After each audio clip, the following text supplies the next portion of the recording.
ఫజర్ నమాజ్ కోసం ఒకవేళ 5 6 వచ్చినట్లయితే, మస్జిద్ ఇంత పెద్దగా కట్టారు, నిర్మించారు, మస్జిద్ లో ఉన్న గోడలు మీకు శాపం ఇస్తుంది.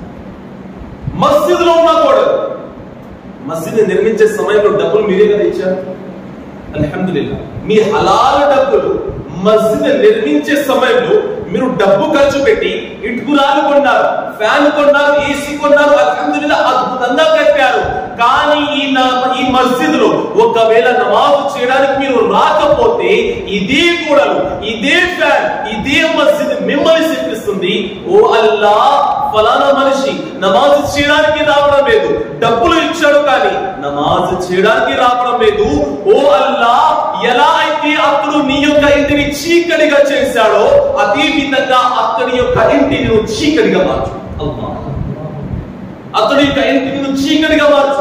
ఈ మస్జిద్ మమ్మల్ని శిక్షిస్తే అల్లా స్వీకరించడానికి ఈ రోజు తెలియజేస్తాం, నమాజ్ చేసిన మనసుకి తృప్తి లేదు, మస్జిద్ కి వచ్చిన మనసుకి తృప్తి లేదు. ఎప్పుడు వచ్చారో అయ్యారు మస్జిద్ కి? వస్తామండి, శుక్రవారం మస్జిద్ కి వస్తాం, శుక్రవారం మేము మస్జిద్ కి వస్తాం. ఇమామ్ గారు ఎప్పుడైతే ఖుత్బా చెబుతారో మేము ఖుత్బా కూడా వింటాం. అల్లాహ్, కేవలం నమాజే జుమా మన పైన ఫర్జ్ కాదు, కేవలం నమాజే జుమా మాత్రం మన పైన ఫర్జ్ కాదు, రోజుకి 5 పూట్ల నమాజ్ మన పైన ఫర్జ్.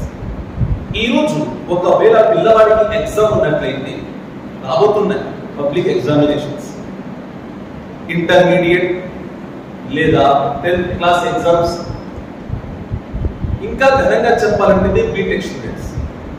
రేపు ఎగ్జామ్ అంటే ఈ రోజు రాత్రి మొత్తం జాగారు. దీనినే ప్రేమగా వన్డే బ్యాటింగ్ అంటారు.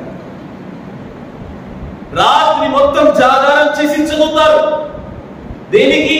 రేపు రాబోయే ఎగ్జామ్స్ లో పాస్ అవ్వాలి, ఉన్నతమైన మార్క్స్ రావాలి.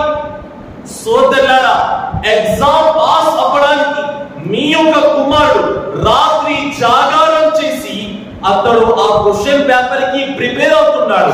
కానీ ఆ క్వశ్చన్ పేపర్ ఒకవేళ లీక్ అయినట్లయితే డేట్ మారిపోతుంది, పోస్ట్ పోన్ అయిపోతుంది. సోదరులారా, చనిపోయిన తర్వాత మన పైన కూడా ఒక ఎగ్జామ్ ఉన్నది, గుర్తుందా? ప్రజలు మనల్ని బాధలు పెట్టి వెళ్ళిపోతారు. నా యొక్క పిల్లలు, మీ యొక్క పిల్లలు, బంధువులు అందరూ మనల్ని బాధలు పెట్టేస్తారు, ఎవ్వరు కూడా రారు. కేవలం ఫాతిహా టైంలో గుర్తుంటాం, మన యొక్క పేరు హిస్టరీలో ఉండిపోతుంది. కొన్ని నెలలు గడిచితే, కొన్ని సంవత్సరాలు గడిచితే పేరు చెరిపేస్తారు. ఆ సమయంలో ఎవ్వరు కూడా రారు. సోదరులారా, చనిపోయిన తర్వాత మన యొక్క అమాల్, మనం చేసిన కార్యాలు మనతో వస్తాయి. ఒకవేళ ఆ యొక్క సమయంలో సోదరులారా మనం నమాజ్ చేసినట్లయితే, అల్లాహ్ యొక్క ఆనందాన్ని మనం పొందినట్లయితే, అప్పుడే కదా మనం సక్సెస్ అయినట్టు. కబర్ లోపల దేవదూతలు మనల్ని దర్శిస్తారు. నువ్వు ఎవరిని ఆరాధించేవాడివి? నీ ప్రభువు ఎవరు? నీ యొక్క ధర్మం ఏమిటి? మహాప్రవక్త వారి పట్ల నువ్వేం చెబుతావు? ఈ 3 ప్రశ్నలు మనల్ని అడుగుతారు. దీని యొక్క అర్థం ఏమిటి? క్వశ్చన్ పేపర్ అనేది లీక్ అయింది కదా.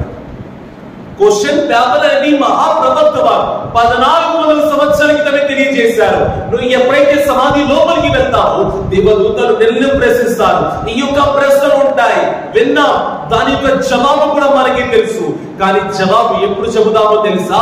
ఎప్పుడైతే మనం అల్లాహ్ని ఆనందపెట్టగలుగుతామో, ఎప్పుడైతే మనం ఇస్లాం యొక్క ధర్మం పైన అనుసరించగలుగుతామో, అప్పుడు మాత్రమే మన యొక్క నోరు ఆ యొక్క సమయంలో తెరవబడుతుంది.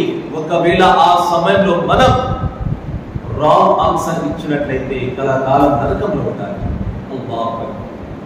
సోదర మహాశివులారా, ఒకవేళ పిల్లవాడికి క్వశ్చన్ పేపర్ లీక్ అయినా సరే, సంవత్సరం మొత్తం కాలేజీకి వెళ్ళలేదు, అక్కడి ముందు గైడ్ ఇచ్చినా సరే, వర్క్ బుక్ మెటీరియల్ పెట్టినా సరే, బాబు రాసుకో, అతడు రాయలేడు, చూసి కూడా రాయలేడు. క్వశ్చన్ ఎక్కడ ఉందో కూడా తెలియదు. ఎప్పుడు తెలుస్తుందండి?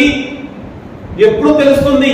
కనీసం లెసన్ అన్నా వినాలి, కనీసం ఒక్కసారి మెటీరియల్ ఓపెన్ చేసి అన్నా చూడాలి, కనీసం ఒక్కసారి తెలుసుకోవాలి ఎక్కడ ఉందో. అప్పుడే కదా అర్థమయ్యేది. అలాగే క్వశ్చన్ పేపర్ మహాత్మభక్త 1400 సంవత్సరాల క్రితమే తెలియజేశారు. అది ఎప్పుడు అర్థమవుతుంది? ఎప్పుడైతే మనం నమాజ్ చేస్తాం, ఎప్పుడైతే ఇస్లాం యొక్క ధర్మం పైన అనుసరిస్తామో అప్పుడు మాత్రమే ఆ యొక్క సవాల్కి మనం జవాబు ఇవ్వగలము, ఆ యొక్క ప్రశ్నలకు మనం కరెక్ట్ ఆన్సర్ ఇవ్వగలము.